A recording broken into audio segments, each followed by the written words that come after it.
இன்றைய காணொளி மாணவர்களுக்கும் மற்றவர்களுக்குமான ஒரு ஊக்க உரை காணொளிதான். இன்றைய உலகம் மிக வேகமாக வளர்ந்து மாறிக்கொண்டே வரக்கூடிய ஒரு உலகமாக இருக்கின்றது. தொழில்நுட்பம் வளர்கிறது, செயற்கை நுண்ணறிவு வளர்கிறது, அது வளர்கிறது, இது வளர்கிறது என எல்லாம் வளர்கிறது.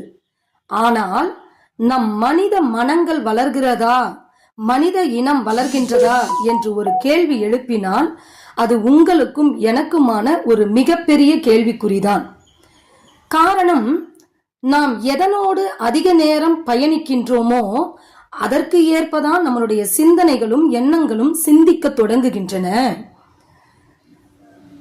எந்திரத்திற்கு ஏற்பவும், தொழில்நுட்பத்திற்கு ஏற்பவும், செயற்கை நுண்ணறிவிற்கு ஏற்பவும் நம்முடைய மனித மனங்கள் கூட மிக வேகமாக, தாறுமாறாக, பண்பற்றதாக சிந்திக்க துவங்கி விடுகிறது. அதற்காக நான் டெக்னாலஜி என்று சொல்லக்கூடிய தொழில்நுட்பத்தை குறை கூறவில்லை. ஆனால் அதை பயன்படுத்துகின்ற நம்மளுடைய மனங்கள் எதுவுமே எது சரி எது தவறு என்று யோசித்து பார்க்க கூட நேரம் இல்லாமல் அந்த எந்திரத்திற்கும் தொழில்நுட்பத்திற்கும் செயற்கை நுண்ணறிவுக்கும் ஏற்ப வேகமாக செயல்படுகிறது என்பதை அடையாளப்படுத்துகிறேன்.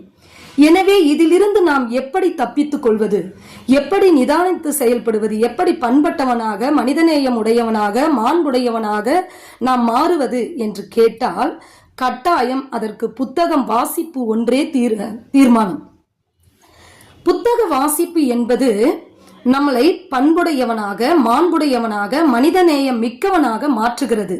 அதோடு மட்டும் இல்லாமல் தனிமையில் நமக்கான தோழனாகவும், குழப்பத்தில் நமக்கு வழிகாட்டியாகவும், தோல்வியில் நல்ல ஊக்கம் அளிக்கக்கூடிய ஒன்றாகவும் புத்தக வாசிப்பு என்பது செயல்படுகிறது. அப்படிப்பட்ட புத்தகங்களை நாம் பல வாசிக்க வேண்டிய கட்டாயத்தில் இன்றைய தேவையில் நின்று கொண்டிருக்கிறோம்.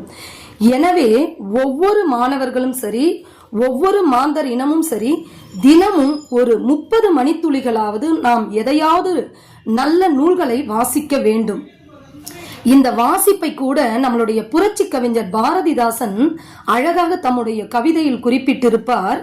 தமிழே நீ ஓர் பூக்காடு, அதிலே நான் ஒரு தும்பி என்று ஒரு கவிதை எழுதியிருப்பார். அந்த கவிதையை இந்த புத்தக வாசிப்புக்கு பொருத்தினால் மிக பொருத்தமுடையதாக இருக்கும் என்று நினைக்கிறேன்.